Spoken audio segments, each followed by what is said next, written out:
Ketuhanan Yesus itu menjadi sesuatu yang sangat kontroversial. Ada banyak orang yang percaya bahwa Yesus itu adalah Tuhan, tapi ada begitu banyak orang juga yang tidak percaya bahwa Dia adalah Tuhan. Tapi kebanyakan orang-orang yang tidak percaya bahwa Yesus adalah Tuhan, itu adalah orang-orang yang tidak memahami sudut pandang atau pemahaman orang Kristen. Seringkali orang Kristen dituduh bahwa orang Kristen itu menuhankan seorang manusia. Dipikirnya orang Kristen begitu bodoh sampai seorang manusia yang fana itu diangkat menjadi Tuhan, dinobatkan menjadi Tuhan. Nah, disitulah terbaliknya pemikiran mereka. Kami orang Kristen bukanlah orang yang begitu tolol, yang memikirkan bahwa seorang manusia itu bisa menjadi Tuhan.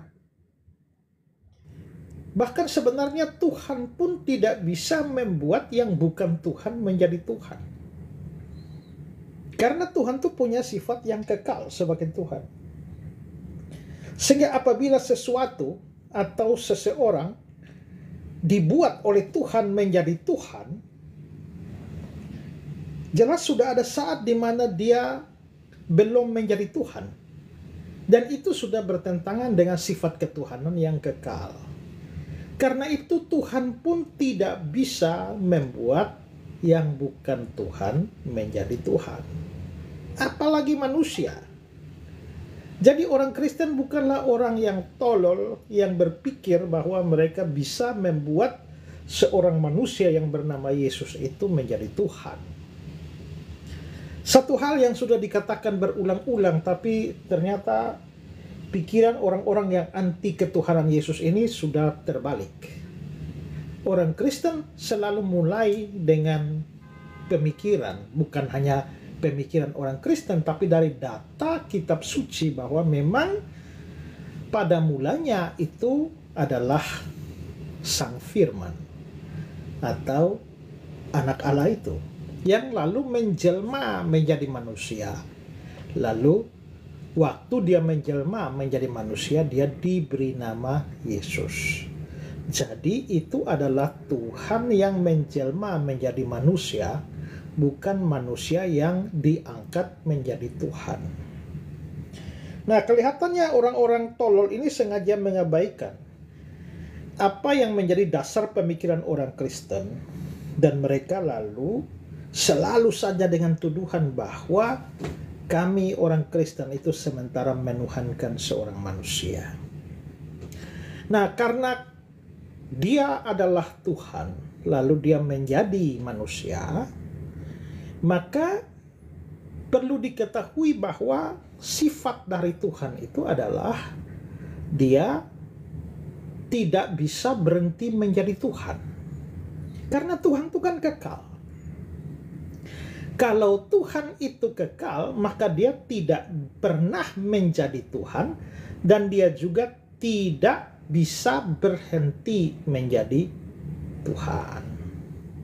Nah, itu berarti bahwa pada waktu Sang Firman itu menjelma menjadi manusia, dia tidak berhenti menjadi Tuhan.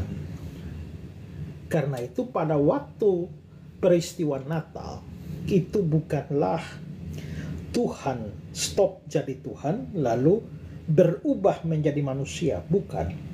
Tapi ketuhanannya tetap, dia mengambil kemanusiaan, menambahkan di dalam hakikat ilahinya suatu hakikat yang baru, yaitu hakikat kemanusiaan.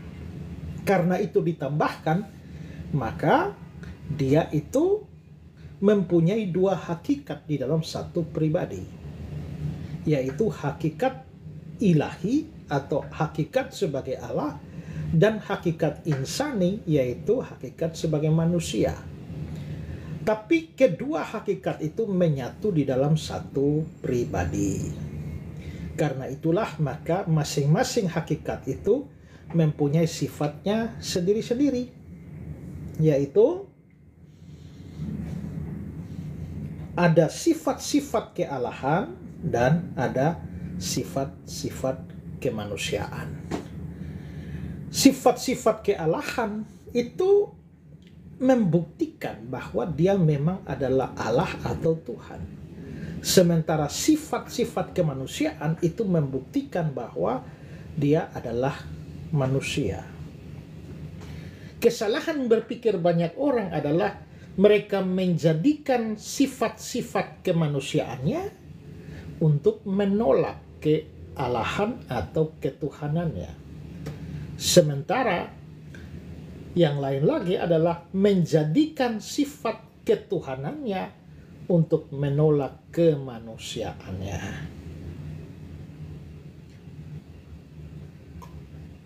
Nah, kalau orang menggunakan sifat kemaha-Allahannya atau ketuhanannya untuk menolak kemanusiaan, itu memang adalah problem masa lampau. Jadi ada aliran-aliran sesat yang menolak Yesus sebagai manusia. Mereka hanya percaya Yesus sebagai Tuhan, tapi tidak percaya dia sebagai manusia. Tapi yang sekarang terjadi itu adalah orang menolak ketuhanannya dan hanya mau mengakui dia sebagai manusia saja. Nah, dua hal itu atau dua paham itu mempunyai kesalahan yang sama, yaitu menggunakan sifat dari sebuah hakikat untuk menolak hakikat yang satunya. Nah, saya kira itulah yang seringkali dilakukan oleh para Muslim dan juga orang-orang non-Muslim lainnya yang menolak ketuhanan Yesus seperti bidat-bidat Kristen, Saksi Yehova, dan lain sebagainya, Unitarian. Mereka selalu mempergunakan sifat-sifat kemanusiaan untuk menolak ketuhanan. Misalnya, dalam sifat kemanusiaannya, Yesus itu lapar, haus, tidur, ngantuk, capek. Nah, mereka menjadikan itu sebagai alasan untuk menyatakan bahwa dia bukan Tuhan. Karena masa Tuhan kok bisa lapar, haus, capek, dan lain sebagainya. Nah, sebenarnya disitulah kesalahpahaman mereka. Boleh dibilang bahwa sejak dari zaman dahulu kala sampai sekarang, Islam tak pernah paham hal ini. Mereka tidak memahami bahwa kristologi Kristen itu mengenal dwinaturnya Kristus. Karena itulah lapar, haus, capek, lelah, dan sebagainya itu kan menunjukkan kemanusiaannya. Kalau kita balik, misalnya ada hal-hal yang menunjukkan ketuhanannya. Misalnya Yohanes pasal 1 ayat yang ke-3, Kolose 1 ayat 16, Ibrani 1 ayat 1-3 yang menunjukkan Yesus itu sebagai pencipta alam semesta. Nah, sekarang kita balik kalau nanya, kalau Yesus itu hanya manusia, manusia mana yang bisa menciptakan alam semesta? Nah, itu sampai kucing bertanduk pun mereka tidak akan bisa menjawab hal itu. Paling-paling mereka hanya menolak, mengatakan bahwa ayat-ayat itu tidak benar. Nah, sama juga ketika kita menunjukkan ayat-ayat di mana Yesus mengampuni dosa. Waktu kita bilang Yesus mengampuni dosa, terus kita pertanyaan kita, kalau Yesus hanya manusia, manusia mana bisa mengampuni dosa? Bukan sekedar mengampuni, tapi Yesus bilang bahwa di dunia ini anak manusia berkuasa mengampuni dosa. Kalau Yesus hanya nabi, nabi mana yang berkuasa mengampuni dosa? Itu sampai mabuk pun mereka tidak bisa jawab itu. Paling-paling mereka hanya berkata bahwa ayat ini palsu lah, apa segala macam, dengan alasan-alasan yang tidak pada tempatnya. Jadi sebenarnya kalau mereka hanya menerima Yesus sebagai manusia, tidak sebagai Tuhan, mereka mempunyai problem yang banyak. Sementara apa yang mereka tuduhkan pada orang Kristen sama sekali bukan problem, karena orang Kristen tidak menyangkali Yesus sebagai manusia. Ya, kita percaya Yesus adalah Tuhan, tapi juga Dia adalah manusia. Sehingga ayat-ayat tentang kemanusiaan itu bukan masalah bagi orang Kristen. Tapi kalau ayat-ayat tentang kealahan itu jadi masalah bagi mereka. Kenapa? Karena mereka tidak atau mereka menolak Yesus sama sekali adalah Tuhan.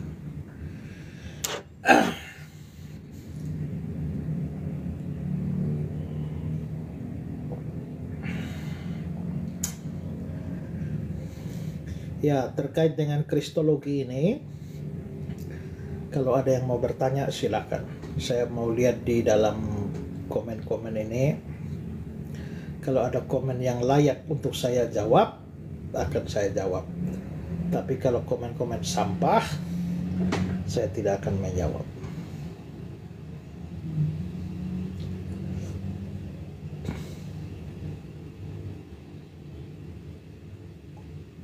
Yang mau tanya soal Roh Kudus silakan nanya.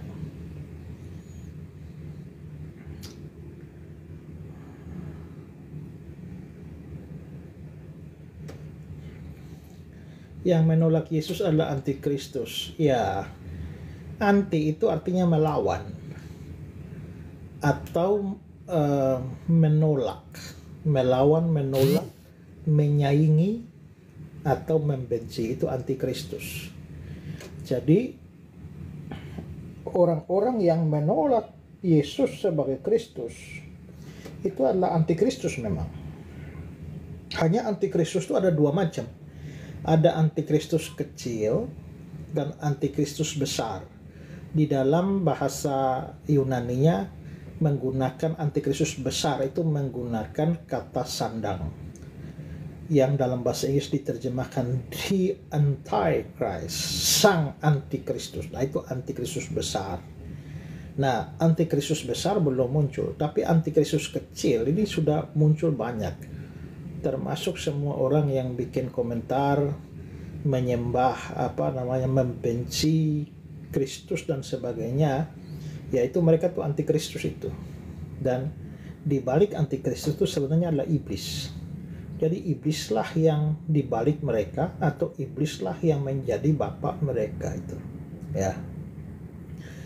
Pak, tolong jelaskan kenapa menghujat Roh Kudus tidak dapat diampuni. Karena begini, bahwa Roh Kudus itu waktu diutus oleh Yesus, dia itu mempunyai suatu tugas menginsyafkan manusia akan dosa.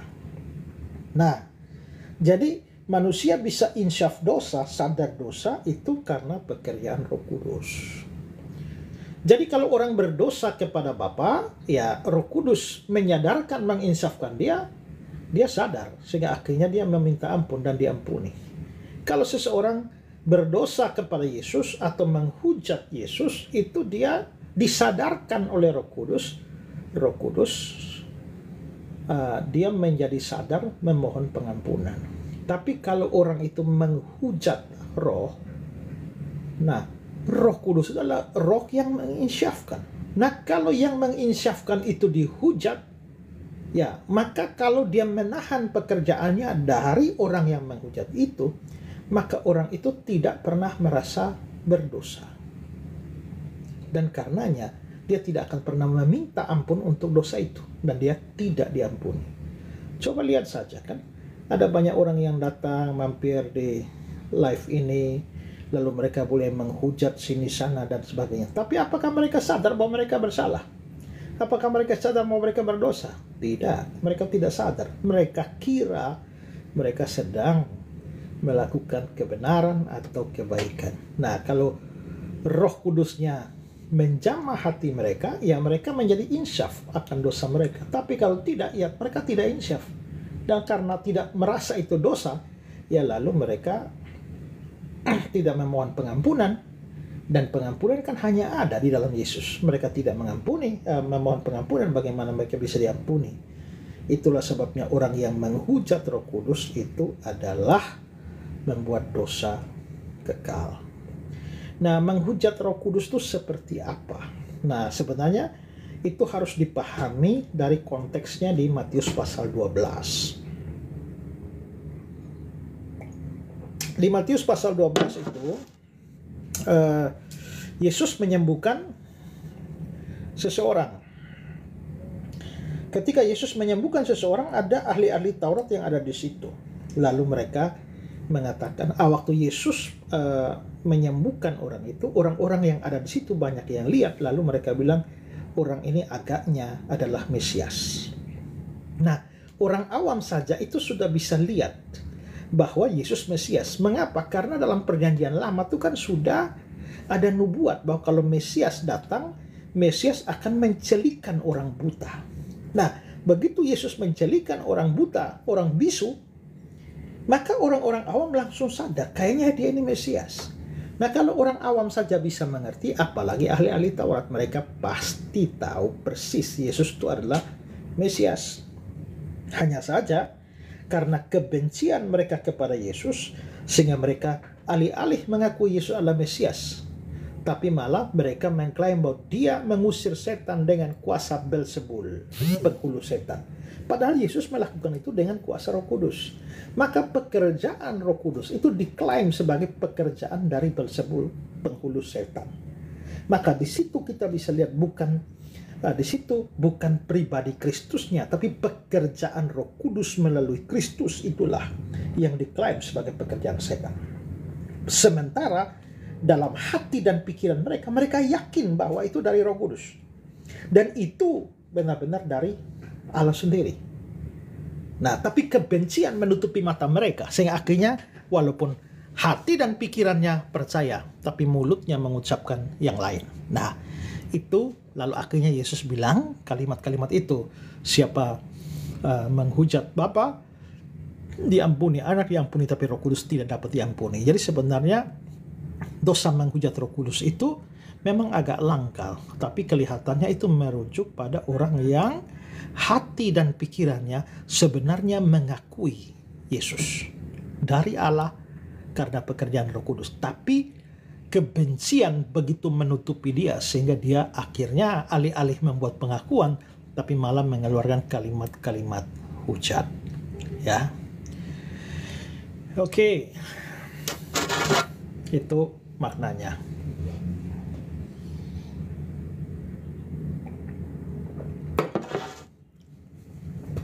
Mana lagi tadi ada pertanyaan ya? Belum muncul lagi tuh ya.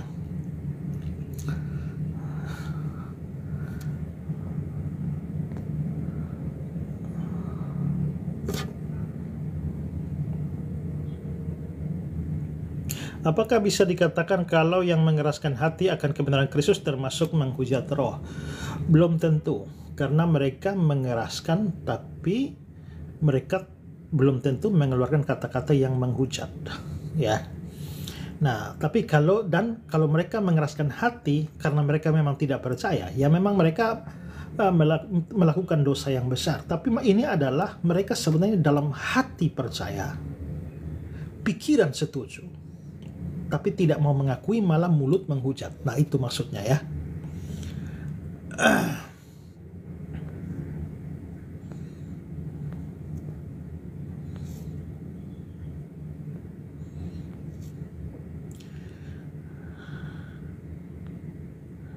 Pak Pendeta, bagaimana dengan orang yang punya jimat tapi masih tetap rajin ibadah, bahkan pernah dipakai oleh Tuhan? Orang kalau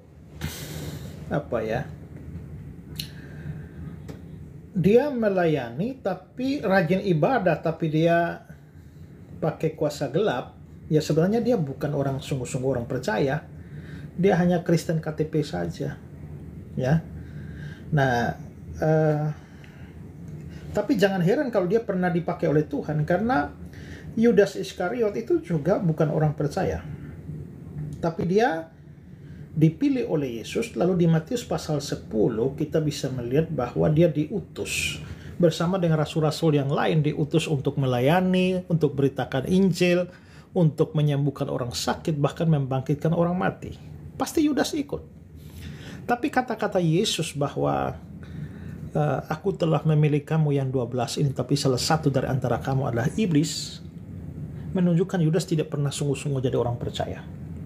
Yesus juga bilang bahwa memang kamu telah bersih, tapi tidak semua. Yohanes pasal 13. Artinya 11 murid yang lain itu bersih, tapi tidak semua, karena Yudas tidak bersih. Lalu juga dikatakan bahwa dia tahu siapa yang percaya dan siapa yang tidak percaya, siapa yang akan menyerahkan dia. Itu adalah Yudas. Jadi Yudas memang rasul memang ya, tapi dan melayani, dipakai untuk suatu pekerjaan pelayanan. Tapi dia sendiri tidak diselamatkan karena dia tidak pernah sungguh-sungguh percaya kepada Yesus. Nah, karena itulah maka kalau sampai ada orang yang mempunyai jimat-jimat padahal rajin ibadah, ya dia bukan Kristen sungguh-sungguh, dia hanya Kristen KTP saja. Dan orang semacam itu tidak pernah diselamatkan sampai dia bertobat sungguh-sungguh. Ya.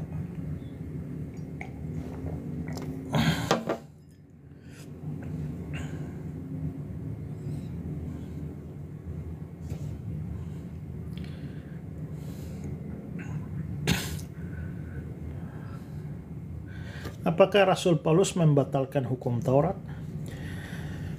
Hukum Taurat bukan dibatalkan oleh Paulus.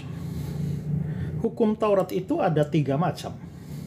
Ada namanya hukum moral, misalnya jangan mencuri, jangan membunuh, jangan berzina, dan lain-lain. 10 hukum itu adalah hukum moral. Kedua ada namanya hukum seremonial, hukum upacara. Hukum upacara itu adalah berbagai macam tata aturan ibadah dan itu bersifat bayangan atau tipologi, tipe. Di dalam Ibrani pasal 10 dalam hukum Taurat terdapat bayangan saja. Misalnya orang berdosa potong kambing atau domba. Nah, itu sebenarnya adalah bayangan dari anak domba Allah, yaitu Yesus Kristus yang akan disembelih untuk korban dosa. Tapi sepanjang zaman perjanjian lama itu tetap dilakukan hanya sebagai bayangan saja. Nah, lalu ada hukum yang ketiga namanya hukum sipil.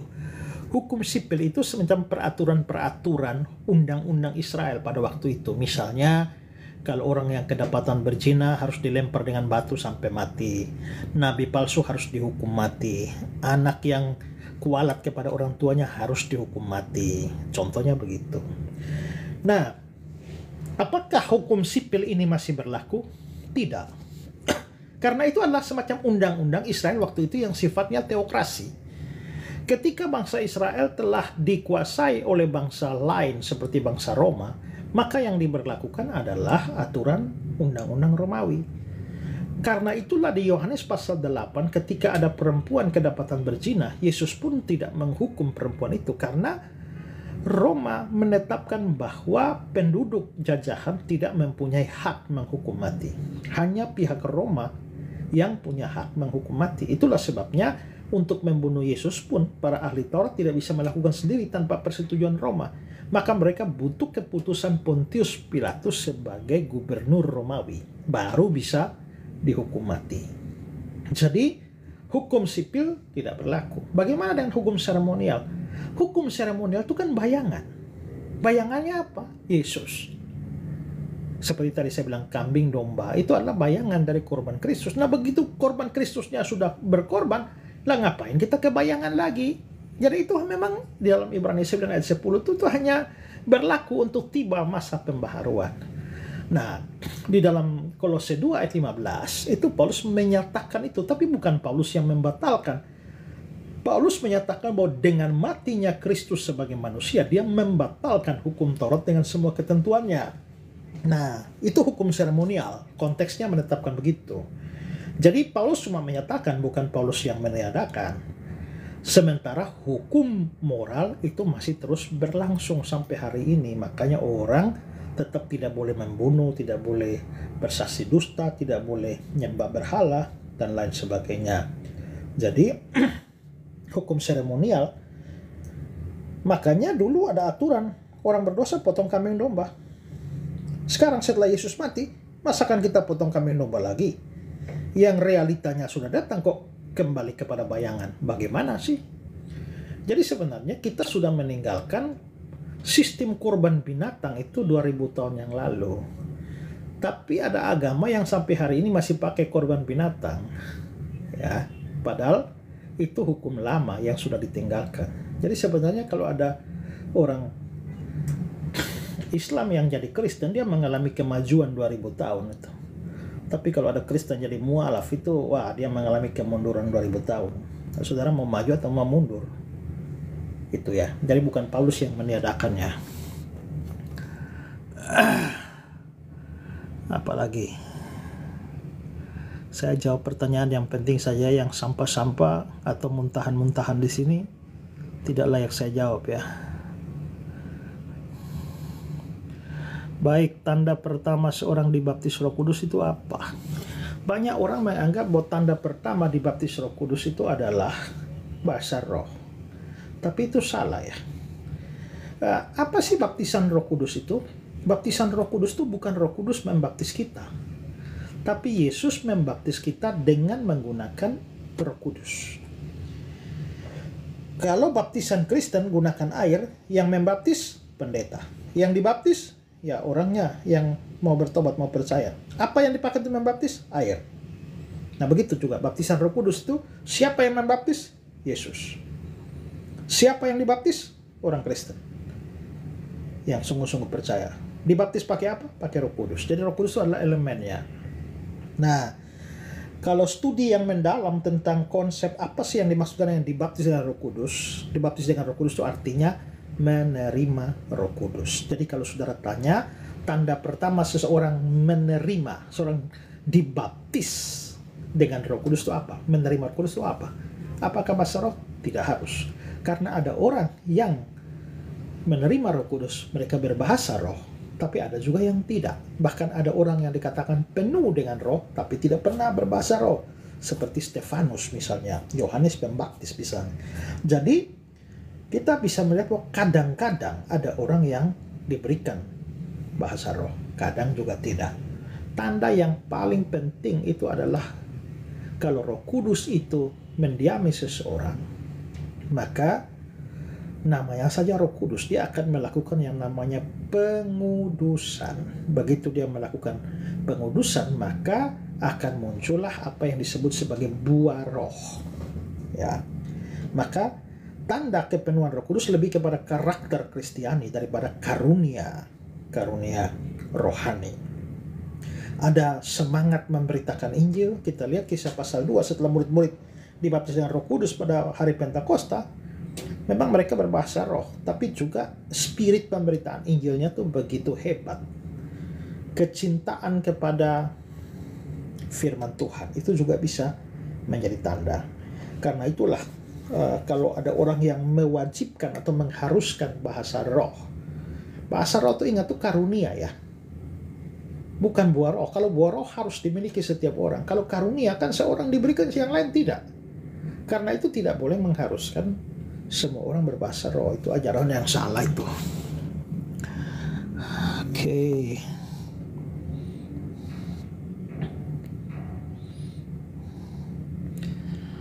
Mana lagi? Kalau ada pertanyaan, saya sekali lagi saya hanya jawab pertanyaan yang baik, yang berbobot ya. Pertanyaan sampah atau muntahan-muntahan di sini tidak akan saya jawab.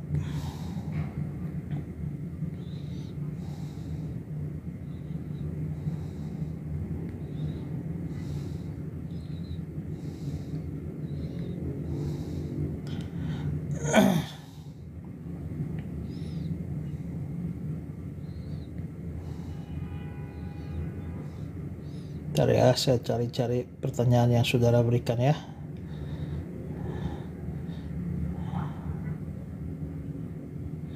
Pak Pendeta, tolong jelaskan tentang baptisan yang sebenarnya. Baptisan apa yang saudara maksudkan? Baptisan Roh Kudus atau baptisan air? Kalau baptisan Roh Kudus sudah saya jelaskan tadi ya. Kalau baptisan air, yaitu tanda seorang percaya kepada Tuhan. Ya. Nah, apa caranya? Caranya ya bisa macam-macam. Bisa percik, bisa selam. jumlah air tidak menentukan, itu cuma simbol saja ya. Dari dalam Alkitab kita bisa melihat bahwa kata baptis itu mempunyai banyak arti. Dari sisi bahasa aslinya bapto, kata kerjanya baptiso itu mempunyai kira-kira sekitar 6 atau 7 arti, sehingga selam itu hanya salah satunya saja. Jadi kalau baptisan selam benar, karena memang kata bapto berarti selam, tapi yang lain, mencuci, membersihkan, menuang, memerciki, dan lain sebagainya, itu adalah medan makna dari kata bapto atau kata baptiso ya. Jadi sebenarnya sama-sama sah, tapi jangan mengulang baptisan. Kalau sudah selam ya sudah, jangan dipercik lagi. Kalau sudah percik ya sudah, percik aja, nggak usah diselam lagi. Jadi kalau orang punya pemahaman benar ya dia akan satu kali baptis saja, sepanjang baptisannya sah di dalam nama Allah Tritunggal.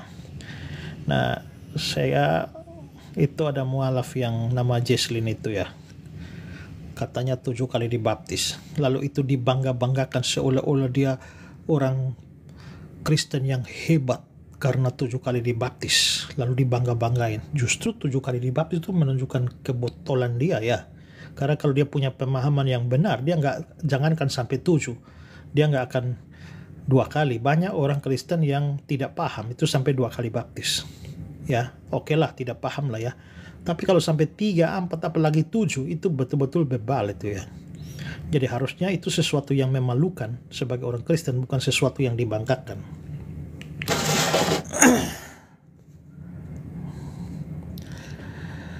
Apalagi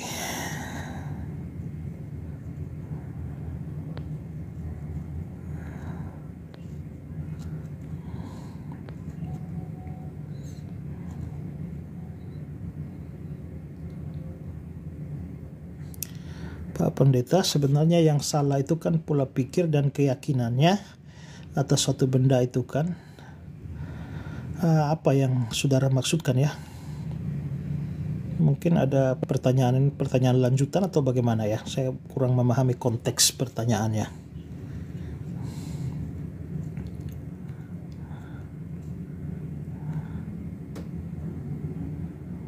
Oh, itu soal jimat ya? Oh, kalau soal jimat sebenarnya yang salah itu kan pola pikir dan keyakinannya atas satu benda. Bisa pola pikir pada benda. Jadi benda itu sebenarnya benda mati saja, kayu atau pohon, ya memang tetap pohon. Tapi ya ketika orang menuhankan pohon, ya menjadi salahnya pada orang itu, pola pikir orang itu. Tapi kita juga harus melihat bahwa kadangkala ada benda-benda tertentu yang memang sudah tidak murni hanya sekedar sebagai sebuah benda, tapi sudah menjadi benda yang berisi. Nah, misalnya ada keris-keris pusaka, yang itu sebenarnya bukan hanya sekedar keris biasa, tapi sudah ada power, ada kuasa iblis di dalamnya. Ya. Atau ya jimat-jimat tertentu, bahkan orang bisa pakai benda-benda yang kelihatannya menjadi suci pun itu bisa menjadi jimat. Seperti pernah saya tahu bahwa ada orang menggunakan ikat pinggang merah sebagai jimatnya, tapi di dalamnya ada lilitan 1 lembaran kertas Alkitab, ternyata doa Bapa Kami. Jadi itu benda yang seharusnya menjadi benda yang suci tapi dijadikan sebagai jimat. Jadi memang kadang-kadang ada benda-benda yang memang netral saja. Yang salah adalah pikiran orang itu. Tapi ada juga yang benda-benda yang sudah tidak netral karena sudah ada isinya. Ya. Oke, mana lagi?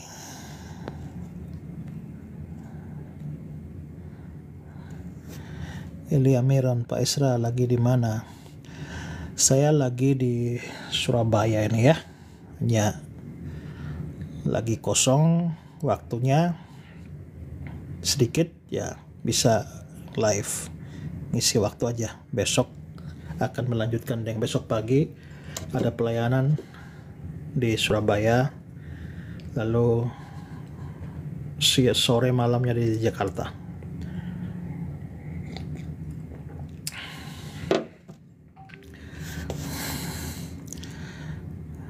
Oke, mana lagi? kalau di Jakarta mau ketemu. Oh ya, saya ada kelas Elia, ada kelas di mana itu ya? Di Taman Palem besok sore jam 5. Kalau mau bertemu boleh datang. Karena saya waktu terbatas, nanti jam 5 saya di situ, jam 8 sudah pindah di PIK dan pagi-pagi sudah terbang lagi. Kalau mau datang bisa nanti ketemu atau kalau mau bagus nanti mungkin yang di PIK saja biar setelah itu waktu agak lama. Nanti kalau mau ini bisa WA saya untuk alamat jelasnya. Oke, apa lagi?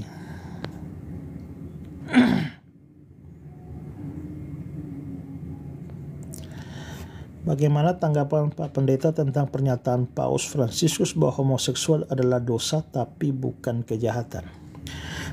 Saya nggak bisa menilai karena saya tidak tahu apa definisi dia tentang dosa dan kejahatan. Itu mesti jelas dulu.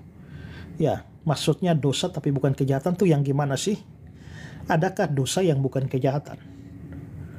Dan adakah kejahatan yang bukan dosa? Nah, saya nggak bisa menilai kalau belum memahami orang yang membuat pernyataan itu mendefinisikan itu sebagai apa. Kalau kita melihat ketika Yusuf digoda oleh istri Potifar supaya tidur dengan dia, dia bilang bahwa mana mungkin aku tidur dengan dia, mana mungkin aku melakukan kejahatan yang besar ini dan berdosa terhadap Allah. Nah, jadi dia menggunakan dua kata ya, dosa dan kejahatan. Kelihatannya bagaimana mungkin aku berbuat kejahatan yang besar ini, maksudnya kepada Potifar yang telah memberi kepercayaan kepada dia sedemikian rupa dan berdosa kepada Allah. Kelihatannya Yusuf menggunakan kata kejahatan itu dalam relasi dengan sesama dan dosa itu dalam relasi dengan Tuhan. Nah, tapi juga kita bisa melihat ketika Daud itu berzina dengan Batsyeba dan membunuh Uria. Lalu dalam doa pengakuan dosanya, dia bilang, ya Tuhan, terhadap engkau sajalah aku telah berdosa. Maka pasti dia berbuat kejahatan terhadap Uria. Tapi dia tidak menyinggung itu sebagai suatu kejahatan, tapi dia bilang terhadap engkau sajalah aku berdosa. Itu dapat dipahami karena toh kejahatan kepada manusia itu adalah dosa kepada Tuhan. Nah, jadi kadangkala ya dosa dipergunakan dalam relasi dengan Tuhan, kejahatan dalam relasi dengan sesama, tapi kadang-kadang karena kejahatan kepada sesama itu juga adalah melawan hukum Tuhan, maka kejahatan kepada sesama itu langsung menjadi dosa kepada Tuhan. Nah, sekarang yang Pak Paus ini maksudkan dengan homoseksual adalah dosa tapi bukan kejahatan, itu maksudnya bagaimana? Apa yang dia pahami dengan dosa di situ? Dosa tentu melanggar hukum Tuhan, tapi bukan kejahatan. Mungkin aja saya coba menebak pikiran dia bahwa mereka berdosa karena menyalahi hukum Tuhan, tapi tidak jahat karena mereka tidak merugikan orang lain dan lain sebagainya ya. Nah, sebenarnya itu pun menurut saya terlalu digeneralisir karena mungkin pada satu kasus tertentu mereka tidak merugikan orang lain, tapi pada kasus yang lain mereka merugikan orang lain. Dua orang yang mempunyai sifat atau perilaku begitu tidak bisa dinilai. Dia satu orang bisa merugikan orang lain, satu lagi tidak merugikan orang lain. Jadi menurut saya tak bisa digeneralisir bahwa itu bukan kejahatan. Nah, jadi seandainya memang orang yang LGBT ini ya dia cuma tidur saja, tidak berelasi apapun dengan siapapun, ya mungkin maksudnya Paus itu di situ kah? Bahwa dia berdosa melawan hukum Tuhan tapi dia tidak merugikan orang lain sehingga bukan kejahatan. Nah, mungkin dia punya maksud begitu. Nah, tapi kadang-kadang juga kalau kita juga sudah lihat bahwa kadang-kadang kalau hukum Tuhan sudah dilanggar, maka kita sudah tidak bisa memisahkan antara dosa dan kejahatan secara strict. Nah, jadi itu komentar saya nggak berani komentar jauh karena saya tidak tahu apa definisi yang dia pakai.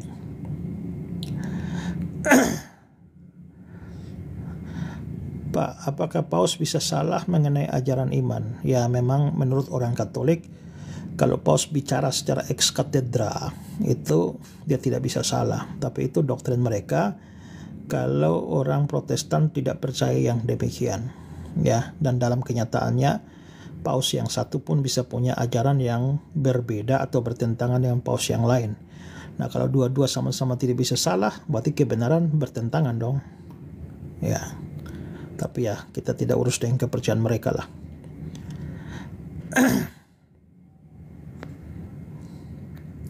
Yang harus diselesaikan adalah pola pikir dan keyakinannya. Ya, sekaligus imannya.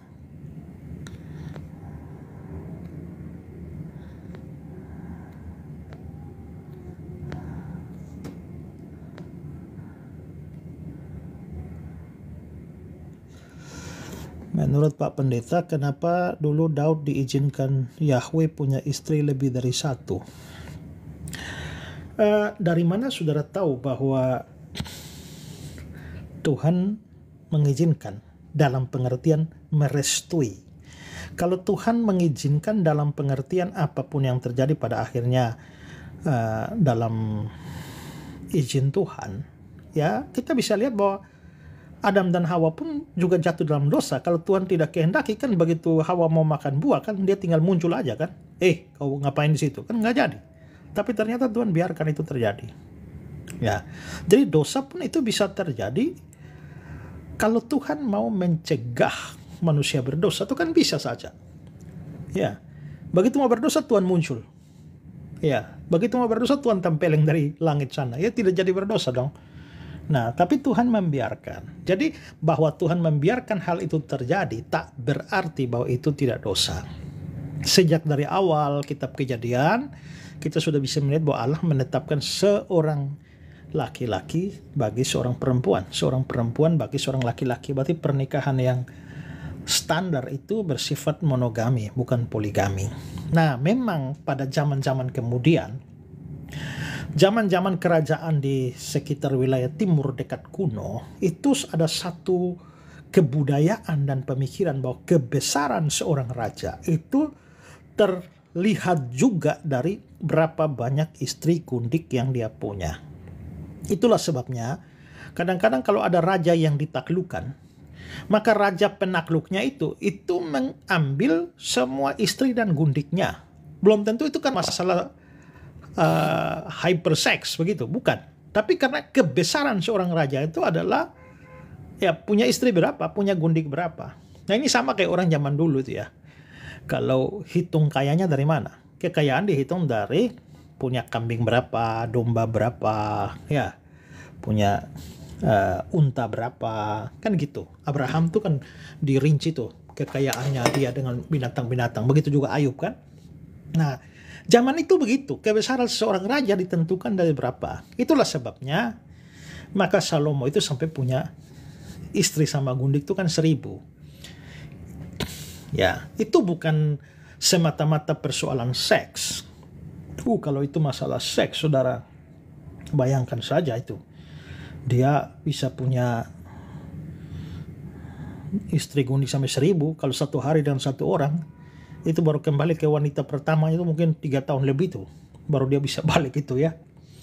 Nah, tapi ada 2 tafsiran tentang hal itu. Pertama adalah Salomo terpengaruh dengan kebudayaan timur dekat kuno tentang kebesaran seorang raja yang ditentukan oleh jumlah gundik dan istri. Sehingga dengan punya 1000 istri plus gundik itu, maka itu dia menunjukkan kebesarannya. Padahal kebesarannya ini jelas bertentangan dengan firman Tuhan, karena Tuhan sudah melarang seorang raja punya istri banyak. Ya, itu pertama. Yang kedua, ada penafsiran bahwa itu adalah istri-istri politik. Jadi Salomo ini menikahi anak perempuan dari raja-raja di sekeliling dia. Jadi misalnya ya, kalau rajanya tinggal di Surabaya, lalu dia mengawini anak dari Raja Madura, ya, anak dari Raja Sidoarjo, anak dari Raja Malang, anak dari Raja Kediri. Nah, jadi akhirnya kalau saya begitu, maka saya ini adalah, saya jadi Raja Surabaya, saya menantunya Raja Madura, menantunya Raja Sidoarjo, menantunya Raja Sidoarjo, menantu Raja Malang, Raja Kediri, Raja Blitar. Nah, tidak mungkin lagi ini Madura, Malang, Blitar, dan lain-lain kan menyerang saya. Itu kan sama dengan menyerang anak mantu sendiri. Nah, jadi itu dianggap sebagai pernikahan politik. Manapun yang benar, tapi Salomo yang benar, tapi Salomo tetap salah. Karena itu berarti bahwa dia gagal menggunakan hikmat yang pernah Tuhan berikan secara luar biasa itu. Dan dia akhirnya menjalankan pemerintahannya satu ketika dengan hikmat manusia. Itulah kegagalan Salomo. Sampai akhirnya terperosok begitu jauh, sampai pada mendukung istri-istrinya dalam penyembahan berhala mereka, mendirikan kuil-kuil bagi mereka, ya, bahkan sampai masa tuanya. Nah, itu kegagalan Salomo. Jadi sebenarnya jangankan Daud, ya, Salomo juga lebih lagi, ya. Tapi bahwa apa yang Tuhan izinkan itu tak berarti bahwa Tuhan berkenan terhadap hal itu. Ya, jadi kalau Daud sampai dibiarkan Tuhan beristri lebih dari satu, ya, itu tidak berarti bahwa Daud sementara melakukan hal yang benar, atau Tuhan menyetujui perilaku Daud. Tidak. Toh pada akhirnya Tuhan menghajar dia melalui kehancuran keluarganya, anak-anaknya saling baku bunuh dan sebagainya. Demikian juga Salomo dihajar Tuhan dengan cara apa? Nanti setelah dia mati, kerajaan Israel pecah bagi dua menjadi kerajaan utara dan selatan, Israel dan Yehuda. Oke, mana lagi? Sedikit lagi ya, saya off ya.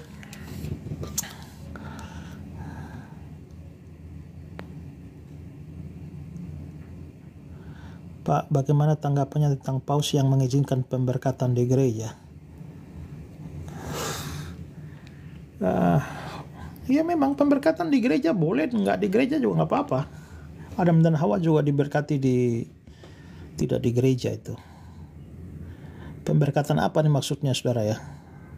Kalau pemberkatan pasangan sejenis, menurut saya itu tidak benar itu ya. Berarti orang yang punya jimat harus bertobat total agar diselamatkan sekalipun Kristen. Ya jelas dong. Ya, rasul saja seperti Yudas Iskariot itu nggak percaya Yesus, nggak bertobat sungguh-sungguh, dia tidak diselamatkan. Apalagi hanya orang Kristen biasa.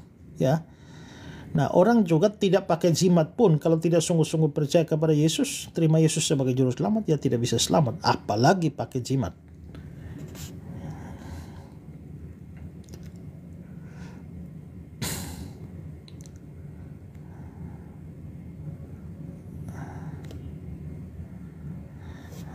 Pak Pendeta, saya bisa minta pembahasannya tentang Lucifer. Saya sudah jelaskan panjang lebar itu di dalam, saudara lihat saja di YouTube itu waktu saya tanggapi ajarannya Erastus Sabdono. Lalu juga yang kemarin saya tanggapi si siapa itu, Mikana. Saudara lihat di situ ya, sudah saya jelaskan tuh ya. Lagi di mana Pak Esra? Oh, saya lagi di Surabaya.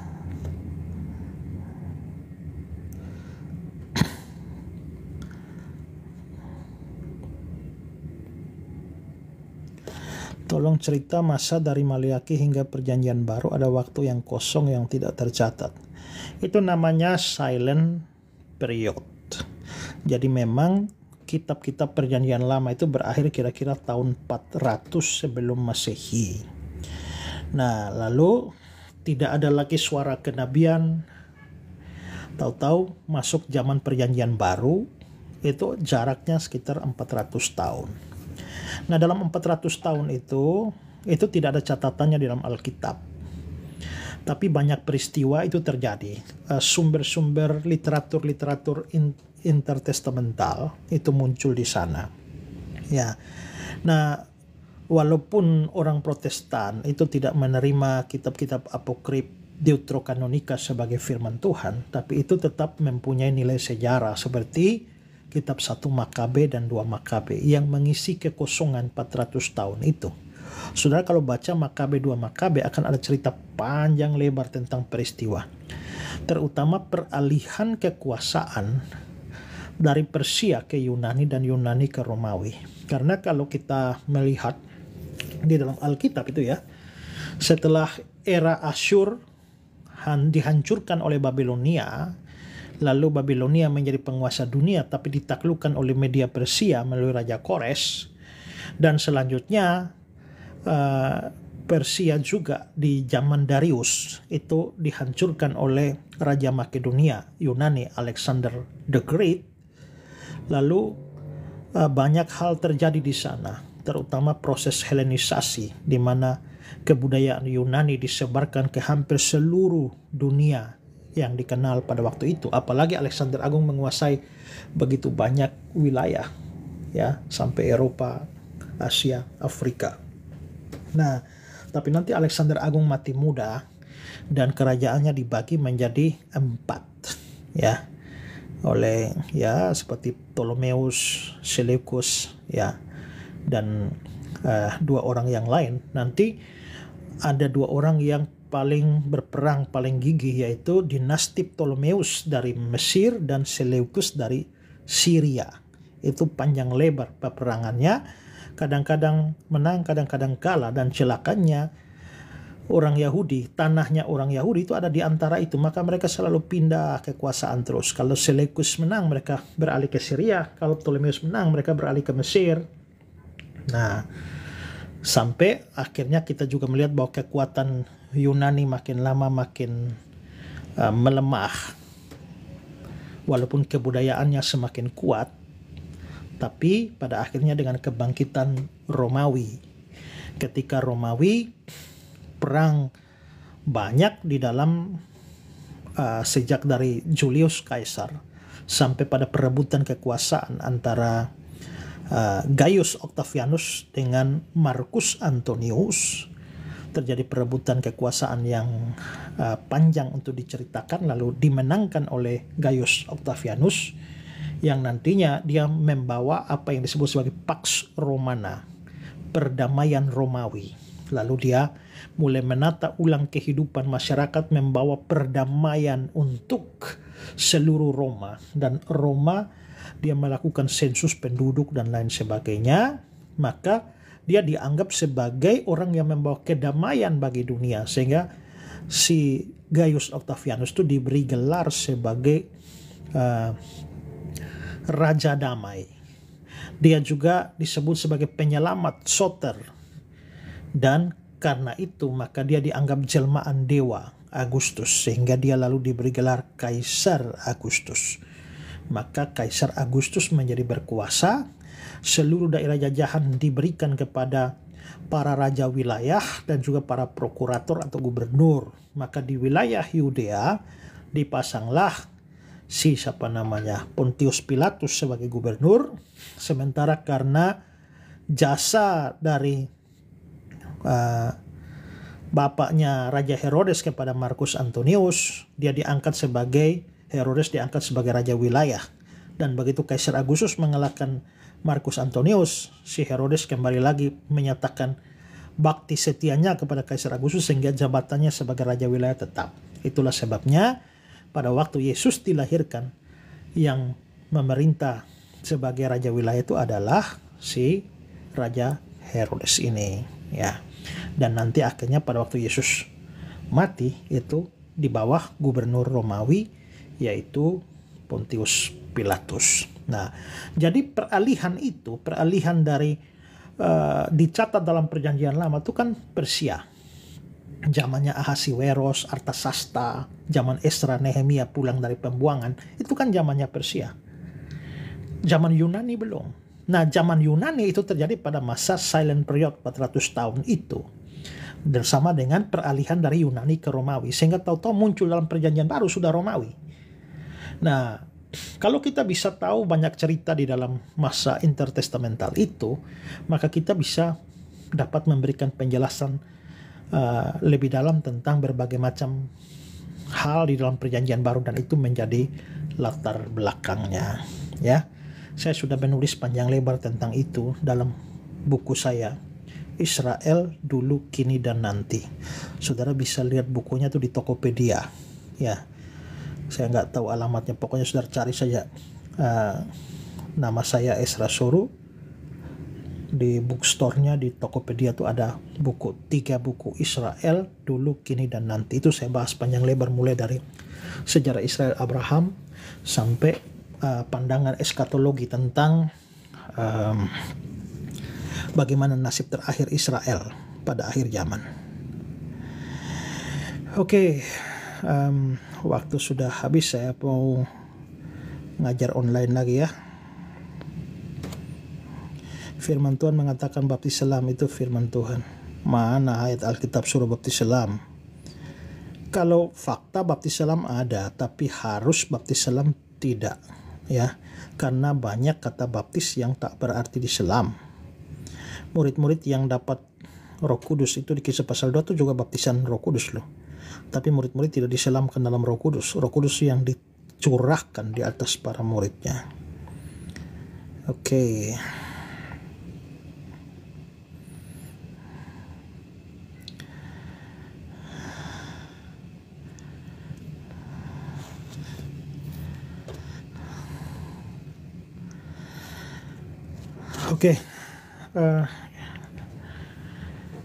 Baiklah, mungkin masih ada beberapa pertanyaan, tapi waktunya cukup ya. Saya mau persiapan ngajar dulu. Semoga bincang-bincang sore ini jadi pencerahan buat saudara sekalian.